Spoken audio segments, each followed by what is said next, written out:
சிம்மக்குரல் நேயர்களுக்கு வணக்கம். இன்னைக்கு பாத்தீங்கன்னா நடிகர் அஜித் அவர்களுடைய விளம்பரம், அதாவது கேம்ப கோலா எனர்ஜியோடு இந்த பொங்கலை கொண்டாடுங்கள் அப்படின்னு அவர் ஒரு விளம்பரம் பண்ணதாக ஒரு போஸ்டர் ரொம்பவே வைரலா வந்துட்டு இருந்தது. நானும் என்னன்னு சொல்லிட்டு உள்ள போய் தேடி எல்லா செய்தியும் அலசி ஆராய்ஞ்சு படிச்சேன்.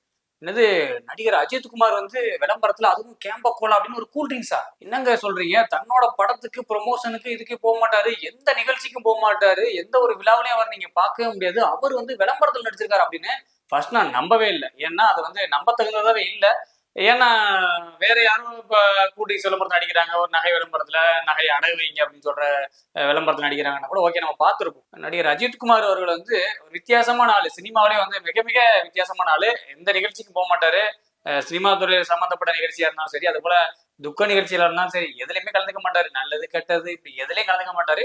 ஆனா அவர் படம் வரும்போது அவருடைய ரசிகர்கள் கொண்டாடுவாங்க. அப்பேற்பட்ட ஒருத்தர் இன்னைக்கு இந்த பொங்கலை கேம்ப கோலா எனர்ஜியோட கொண்டாடுங்க அப்படின்னு மிகப்பெரிய ஏதோ ஒரு கூல் ட்ரிங்க்ஸ், அதுவும் ஒரு கார்பரேட் கம்பெனியோட ஒரு விளம்பரத்துக்கு நடிகர் அஜித் அவர் இப்படி பண்ணியிருக்கிறாரு அப்படின்ட்டு அவருடைய ரசிகர்களே ஆச்சரியத்தோட பார்த்து அந்த சோசியல் மீடியாவில் அவங்களுடைய கருத்துக்களை பதிவிட்டுருக்காங்க. ஏன்னா அது தலைவர் அவர்கள் மிரட்டப்பட்டாரா அப்படின்ற மாதிரிலாம் கீழே ரசிகர்கள் கேட்குறாங்க. தலைவா மிரட்டப்பட்டாரா, ஏகே அவர்கள் மிரட்டப்பட்டாரா, அஜித்குமார் அவர்களுடைய நீண்ட நாள் ஃபேன் நான், இவர் அப்படி பண்ணுவாருன்ற நான் எதிர்பார்க்கவே இல்லை அப்படின்னு பல பேர் அந்த கமாண்டில் கீழே போட்டுட்டு இருக்காங்க. இங்க என்ன ஒரு பிரச்சனை அப்படின்னா, சாதாரணமா விளம்பரத்தில் நடிக்கிறவர் ஒருத்தர் நடிச்சிட்டாரு, ஏதோ ஒரு சினிமாவில் நடிப்பாரு, விளம்பரத்தில் நடிப்பாரு, இதுல ஒரு 10 கோடி வருமானம் வரும், அதுல ஒரு 10 கோடி வருமானம் வரும் அப்படின்னா நம்ம ஈஸியா அதை கடந்து போயிடுவாங்க.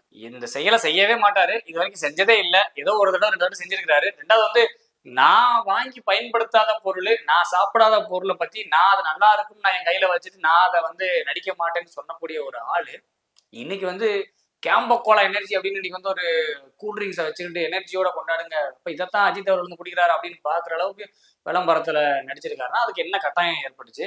அவர் மிரட்டப்பட்டாரா அப்படின்லாம் எல்லாருக்கும் ஒரு சந்தேகம். ஏன்னா தொழில் ரீதியா அவர் எதுவும் அக்ரிமெண்ட் போட்டு கட்டாயப்படுத்தி இந்த விளம்பரத்தில் ஒரு நடிக்க வச்சிருப்பாங்களோ, அப்படி இருக்கலாம் இப்படி இருக்கலாம், நிறைய சோசியல் மீடியால நீங்க பாத்துருக்கீங்க. நீங்க அந்த கண்ணோட்டத்துல பாக்குறீங்க, நான் என்ன கண்ணோட்டத்துல பாக்குறேன் அப்படின்னா, இப்ப அஜித் அவர்களுக்கு அந்த விளம்பரத்துக்காக எத்தனை கோடி பணம் கொடுத்தாங்க, இல்ல என்ன கமிட்மெண்ட்ல அவர் அந்த விளம்பரத்தை நடிச்சு கொடுத்தாரு அப்படின்றது நமக்கு தெரியாது. ஆனா அவருடைய ரசிகர்களே இந்த அளவுக்கு இருப்பாங்க நான் நினைச்சு கூட பார்க்கல. அவருடைய ரசிகர்கள் அவர் ஒரு கார்பரேட் நிறுவனத்துடைய ஒரு குளிர்பானத்துக்கு விளம்பரத்துக்கு நடிச்சுட்டாரு அப்படின்னு சொல்லி அவங்களுடைய கருத்துக்களை வெளிப்படையா சொல்லிட்டு வராங்க. அந்த கருத்துக்களை நீங்க போய் சோசியல் மீடியால போய் பாருங்க. நீங்கள் இப்படி செய்வது தவறு. இங்க தமிழ்நாட்டில் இருக்கக்கூடிய தொழிலதிபர்களுக்கு நீங்கள் உறுதுணையாக விளம்பரம் செய்திருக்க வேண்டும், அல்லது இந்தியாவில் இருக்கக்கூடியவர்களுக்கு நீங்கள் விளம்பரம் செய்திருக்க வேண்டும்.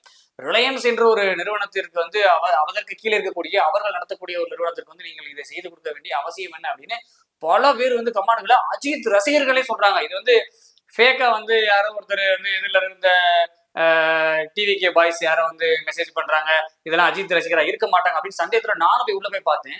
அஜித் ரசிகர்கிட்ட பேசும்போது பாத்தீங்கன்னா அவங்க எனக்கு அஜித் அவர்கள் பிடிக்கும், அவரோட திரைப்படத்தை பார்ப்பேன், இன்னைக்கு அவர் எனக்கு ஹீரோ தான், இப்பவும் எனக்கு ஹீரோ தான், ஆனா இந்த விளம்பரத்துல அவர் நடிச்சது எனக்கு பிடிக்கல அப்படின்றது வெளிப்படையா சொல்றாங்க. அந்த கருத்துக்களை வெளிப்படையா சொல்லி இது அஜித் அவருடைய காதுக்கு வரை கூட போயிருக்கு அப்படின்னு சொல்றாங்க. ஏன்னா உங்களுடைய ரசிகர்களே இந்த விளம்பரத்துக்கு நீங்க நடிச்சு கொடுத்ததுக்கு எதிர்ப்பா கருத்துக்களை தெரிவிக்கிறாங்க. இது அவங்க விரும்பல அப்படிங்கும்போது மிகப்பெரிய ஒரு ஆச்சரியம். கிட்டத்தட்ட இந்த சர்வதேச நிறுவனங்கள் தயாரிக்கக்கூடிய அந்த குளிர்பானங்கள், சர்வதேச நிறுவனங்கள் கார்பரேட் கம்பெனிகளுடைய பொருட்களை மக்கள் இங்க தமிழ்நாட்டுல எப்ப எதிர்க்க ஆரம்பிச்சாங்க அப்படின்னா, ஜல்லிக்கட்டு போராட்டம் நடந்தப்ப அவங்களுக்கு தெரிய ஆரம்பிச்சது. எப்படின்னா, இந்த ஜல்லிக்கட்டை கார்பரேட் நிறுவனம் தான் இதற்கு பின்னால இருந்து ஆப்ரேட் பண்ணுது, இந்த பீட்டா நிறுவனம் தடுக்குது, தமிழருடைய பாரம்பரியத்தை ஒழிக்குது, தமிழுடைய கலாச்சாரத்தை ஒழிக்குது, இதன் மூலியமா அந்த மிகப்பெரிய ஒரு லாபி பண்ணுது அப்படின்னு நிறைய தகவல்கள் நம்ம சோசியல் மீடியா பார்த்திருப்போம், போராட்ட களத்துல பார்த்திருப்போம், வீடியோக்களை பார்த்திருப்போம். அந்த நேரத்துல பயங்கரமா எல்லாருமே தன்னெழுச்சியா போய் ஜல்லிக்கட்டு போராட்டத்துல கலந்துக்கிட்டதை நம்ம பார்த்திருக்கோம். இந்த ஜல்லிக்கட்டு போராட்டத்துல பேசக்கூடிய ஒவ்வொரு வார்த்தைகளும் இளைஞர் மத்தியில போய் சேர்ந்து அந்த ஜல்லிக்கட்டு போராட்டம் ஒரு மிகப்பெரிய ஒரு எழுச்சியை ஏற்படுத்துச்சு, ஒரு தன்னெழுச்சி மாற்றத்தை ஏற்படுத்துச்சு. நீங்க குறிப்பா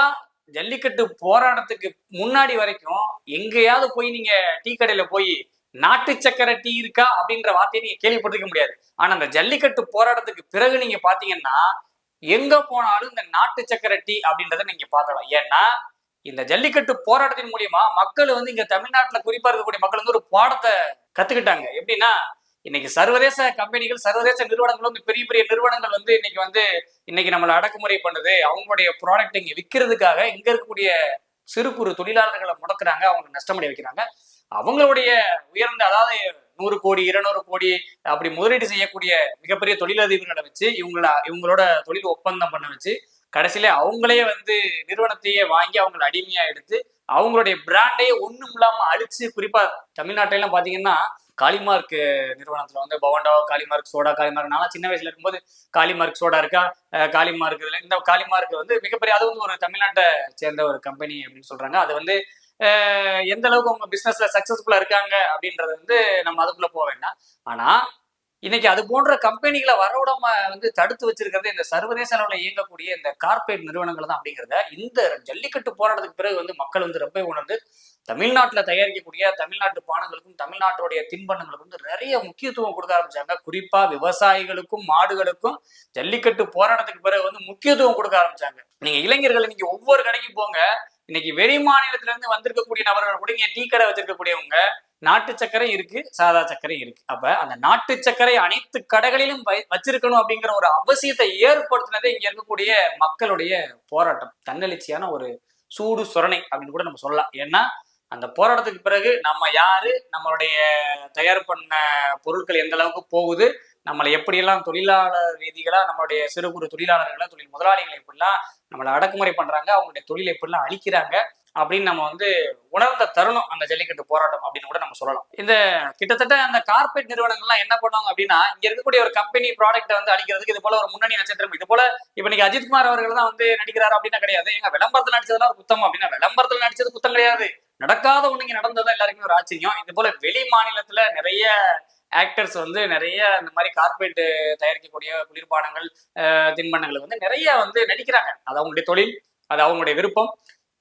இதை சாப்பிடுங்க, இதை குடிங்க, நல்லா இருக்கும், இதை சாப்பிட்டு ஆரோக்கியமா இருப்பேன், என்னோட வயசுக்கு தான் காரணம் அப்படின்னு அவங்க சொல்லுவாங்க. அது பணத்துக்காக போவாங்க. இங்க அஜித் அவர்கள் வந்து வருஷத்துக்கு 2 படம் நடிச்சா அவர் பாட்டுக்கு ஒரு 500 கோடி சம்பாதிக்க போறாரு. அவர் பாட்டுக்கு போய் அவர் கார் ரேஸ் ஓட்டலாம், இது பண்ணலாம். ஏன் இந்த இதெல்லாம் நடிச்சாரு அப்படின்னு கேட்கும்போது, அவர் கார் ரேஸ் ஓட்டுறாரு இல்லையா, அந்த அந்த வச்சிருக்கக்கூடிய அந்த கார் ரேஸோடைய அந்த நிறுவனத்துக்கு இந்த ரிலையன்ஸ் நிறுவனம் தான் வந்து ஸ்பான்சர் பண்ணுது. கோடிக்கணக்கில் அவங்க வந்து காசு கொடுத்துருக்காங்க. இதனால வந்து அவங்களுடைய நிறுவனத்தை சார்பாக இருக்கக்கூடிய குளிர்பானத்துக்கு இவர் வந்து விளம்பரம் பண்ணி கொடுத்துருக்காரு அப்படின்னு சொல்லப்படுது. இது எந்த அளவிற்கு அவர்களுக்குள்ள வந்து ஒரு அக்ரிமெண்ட் அப்படின்றது நமக்கு தெரியல. ஆனா இன்னைக்கு அஜித்குமார் அவர்களை வந்து இந்த விளம்பரத்துல இந்த குளிர்பானத்துல இந்த குளிர்பானத்தோட பேரை சொல்லி சொல்லி இன்னைக்கு வந்து அது ஃபேமஸ் ஆயிரும் போல் இருக்கு. அந்த அளவுக்கு வந்து அந்த குளிர்பானத்தை எங்க பார்த்தாலும் அந்த குளிர்பானத்தோட பேரை தான் சொல்றாங்க. அதனால நான் ஆரம்பத்துல கூட சொல்லிட்டு அந்த குளிர்பானத்தோட பேரை கூட எனக்கு சொல்ல மனசு வரல. ஏன்னா அந்த குளிர்பானத்தை சொல்லி சொல்லி அதை ஒரு பிராண்ட் ஆக்கிடுவாங்க போல் இருக்கு. ஒரு கான்ட்ரவர்சி மூலியமா அதை வந்து எல்லாருக்கிட்டையும் கொண்டு போய் சேர்த்துருவாங்க போல் இருக்கு அப்படின்ற மாதிரிதான் தோணுது, எனக்கே தோணுது. எனக்கு இங்க ஒரு மிகப்பெரிய ஒரு சந்தேகம் என்னன்னா, இதே கூல்ட்ரிங்க்ஸ் விளம்பரத்துல நடிகர் விஜய் அவர்கள், தாவேகா தலைவர் விஜய் அவர்கள் நடிச்சிருந்தார் அப்படின்னா கொஞ்சம் நினைச்சு பாருங்க நிலைமைய. அவ்வளவுதான். இந்த தாவேகா தற்குறிகளை ஆச்சரிய குறிகளை நம்ம பிடிக்கவே முடியாது. எங்க தலைவரே குடிச்சிட்டாரு, ஜில் பண்ணு பக்கா மாஸ் அப்படின்னு அந்த கூல்ட்ரிங்க்ஸோட கையோட செல்ஃபி எடுக்கிறதுன்னு ரீல்ஸ் பண்றதுன்னு அடே. இந்நேரம் அந்த ப்ராடக்ட் வந்து விஜய் வந்து 100 கோடி வாங்கி நடிச்சு கொடுத்துருந்தாருன்னா இவனுங்க 200 கோடிக்கு சேல் பண்ணி கொடுத்துருப்பானுங்க. அந்த அளவுக்கு தற்கூரி கூட்டத்துல நிறைய அணில் குஞ்சுகள் இருக்கு. இந்த அணில் குஞ்சுல என்ன பண்ணிருக்கு தெரியுமா, இந்நேரம் அந்த எங்க தலைவரே குடிச்சிட்டாரு, எங்க தளபதியே குடிச்சாரு அப்படின்னு அந்த பாட்டில வாங்கி வச்சுட்டு எல்லாரும் வந்து ரீல்ஸ் போடுறது, போட்டோ போடுறது இந்நேரம் வைரல் ஆக்கியிருப்பானுங்க. ஆனா ஒண்ணு நல்ல வேலை, அந்த விளம்பரத்துக்கு விஜய் அவர்களை வந்து நடிக்க விடல. அதுக்கு வந்து அந்த நிறுவனத்துக்கு முதல்ல நம்ம நன்றி சொல்லிக்கிறோம். ஏன்னா அது நடிச்சிருந்தா இன்னைக்கு கதையே வேற மாதிரி இருந்திருக்கும். ஏன்னா எந்தவித அரசியல் புரிதலும் இல்லாத ஒரு தற்குறி கூட்டத்தை, அவர் பாணியிலே சொல்லணும், ஒரு ஆச்சரியக்குறி கூட்டத்தை, ஆச்சரியக்குறி தான். ஏன்னா இப்படிலாம் பண்ண முடியுமா ஒரு பொதுக்கூட்டத்துக்கு போனா, இப்படிலாம் ஒரு தலைவரை பார்த்து இப்படிலாம் பண்ணுவாங்களான்னு நம்மளை மிரள வைக்கிறாங்க பாத்தீங்களா, ஆச்சரியப்படுற வைக்கிறாங்க பாருங்க தற்கூரி கூட்டம். அதுதான் நமக்கு ஒரு மிகப்பெரிய ஆச்சரியம். நம்ம ஆச்சரியப்படுறோம் இல்லையா, அதுதான் அவங்களுடைய ஆச்சரியக்குறி. நீங்க எல்லாம் தற்கூரிகள் இல்ல, ஆச்சரியக்குறி அப்படின்னா அது உண்மைதான். அவங்க எல்லாம் ஆச்சரியக்குறி, ஆச்சரியத்திற்குரியவர்கள் அவர்கள் அப்படின்னு கூட நம்ம சொல்லலாம். ஏன்னா விஜய் அவர்கள் வந்து இது போன்ற விளம்பரத்தில் நடிச்சாலும் ஆச்சரியப்படுறதுக்கு இல்ல. கடந்த காலத்துல பாத்தீங்கன்னா சினிமாவிலே வந்துட்டு கொக்கோ கோலா பல பானங்கள் என்ன எல்லாத்தையும் கையில வச்சு பயங்கரமா நடிச்சிருப்பாரு. அந்த நிறைய பாத்தீங்கன்னா நாங்க படிச்ச காலத்துல எல்லாம் அவரை பார்த்தது அந்த பாட்டில் வரக்கூடிய கொக்கோ கோலாலாம் வாங்கி விஜய் குடிச்சிட்டாரு, நம்மளும் குடிப்போம், சூப்பரா இருக்கும், ஸ்டைலா இருக்கும்னு கையில வச்சுக்கிட்டு குடிச்ச காலங்களும் உண்டு. இப்ப அந்த கொக்கோ கோலா வந்து இப்ப எங்க இருக்குன்னு தெரியல, பெரிய அளவுல இப்ப அது இல்லை. ஏன்னா அந்த ஜல்லிக்கட்டு போராட்டத்துக்கு பிறகு வந்து நிறைய மக்கள் வந்து விழிப்புணர்வு அடைஞ்சிருக்காங்க. உள்ளூர் பானங்களுக்கு முக்கியத்துவம் கொடுக்க ஆரம்பிச்சதுனால அதோடைய சேல்ஸ் வந்து ரொம்ப கம்மியாயிடுச்சு இப்போ. அதனால அதெல்லாம் நம்ம பெரும்பாலும் பார்க்க முடியாது. அதை வாங்கி பயன்படுத்துறதும் ஆபத்து. தினந்தோறும் சோசியல் மீடியாவில் வந்து இதெல்லாம் வந்து பாத்ரூம் கழுவுறாங்க, அதை கழுவுறாங்க, வெளிநாடுகள் இருந்து சோசியல் மீடியாவில் பார்க்கும்போது நமக்கு அதை அச்சப்பட்டுக்கிட்டு யாரும் இப்போ அதை வாங்குறது கிடையாது. அது போன்ற பிற பானங்களை வாங்குறது கிடையாது. இங்க ஒரு விஷயத்த நம்ம வந்து குறிப்பிட்டு நம்ம வந்து வேறுபடுத்தி பார்க்கணும். அஜித் ரசிகர்கள் வெர்சஸ் விஜய் ரசிகர்கள் எந்த அளவுக்கு வந்து விழிப்புணர்வோடு இருக்காங்க பார்த்தீங்களா? நம்ம என்னதான் வந்து சினிமாவை பார்த்தாலும் அரசியலை பார்த்தாலும் அஜித் ரசிகர்களுக்கு உண்மையிலே நான் வந்து ஒரு சல்யூட் அடிக்கிறேன். ஏன்னா அவங்க எல்லாம் வந்து சினிமாவை பார்த்துருக்காங்க, ஒரு வியாபாரத்தை வியாபாரமா பாக்குறாங்க, ஒரு சமூகத்தினுடைய பொருளாதார வீழ்ச்சியை, இங்க இருக்கக்கூடிய சிறு குறு தொழிலாளர்களுடைய வளர்ச்சியை பாதிக்கக்கூடிய விஷயத்த அவங்க வந்து ஒரு திரை கவர்ச்சியோட பார்க்கல பாருங்க. எங்க ஹீரோ எங்க தலை சொல்லிட்டாரு அப்படின்னு சொல்ல பாருங்க. உடனடியா ஒரு அதிருப்தி தெரிவிச்சிருக்காங்க பாத்தீங்களா? அதுதான் உண்மையிலேயே அந்த அஜித் ரசிகர்களுக்கு நான் வந்து பாராட்ட தெரிவிச்சுக்கிறேன். அவங்க வந்து ரொம்ப வரவேற்கத்தக்கது நீங்க பண்ணியிருக்கிறது. ஆனா இதே சாக்குன்னு சொல்லிட்டு அவர் பாத்தீங்களா கார்பரேட் நிறுவனத்துக்குள்ள வந்து எப்படி அஜித்குமார் போயிருக்காருன்னு, எங்க தலைவர் பாத்தீங்களா மக்களுக்காக சேவை செய்ய வந்துட்டாரு அப்படின்னு தயவு செய்து இந்த தற்கூரி கூட்டம் யாரு வந்து இந்த சொல்லி எது வீடியோ போட்டுறாதீங்க, வம்பா மாட்டிப்பீங்க. ஏன்னா உங்க தலைவர், உங்க இளைய தளபதி கொக்கோ கோலா ப்ரௌன் கலரான்னு பல பாடல்களை வெளிவர அப்புறம் பல கொக்கோ கோலா சேஸ் பண்ண மணிக்க பல வீடியோஸ் எல்லாம் வெளியே விட்டு அப்புறம் விட்டு உங்களை வந்து மன உளைச்சலுக்கு ஆளாக்கிடுவாங்க. அதனால தயவு செய்து நீங்க வந்து அஜித் அவர்களுக்கு வந்து அவர்கிட்ட ஒரு கருத்து சொல்றது, அவருக்கு ஒரு ஆலோசனை சொல்றது, அவர் நடிச்ச விளம்பரத்துக்கு பதில் சொல்ற அஜித் ரசிகர்கள்ட்ட நீங்க போய் மூக்க நுழைச்சிடாதீங்க. அவ்வளவுதான், உங்களை உண்டு லைன் பண்ணிடுவாங்க. ஏற்கனவே விஜய் ரசிகர்கள் இப்ப டிவிகே பாய்ஸ்னாலே வந்துட்டு எல்லா பேருக்கும் முதல் ஆளா இருக்கு, கலாய்க்கிறதுல முதல் ஆளா. ஏன்னா அந்த அளவுக்கு தான் அந்த கூட்டமும் இருக்கு. ஒருத்தர் நீங்க மைக்ல பேசுறத பாத்தீங்கன்னா சும்மா இருந்தா கூட எந்திரிச்சு அதை பத்தி பேசணும்னு தோணும். அந்த அளவுக்கு இருக்கும் அவங்களுடைய பேச்சுக்கள். அது மாதிரி திறமை வாய்ந்த ஆட்கள் தான் டிவிகேல பயணிக்கக்கூடிய ஆட்களாகவே இருக்கும் மாநாட்டில். ஆனா பாத்தீங்கன்னா பாதி பேருக்கு ஒட்டே இருக்காது.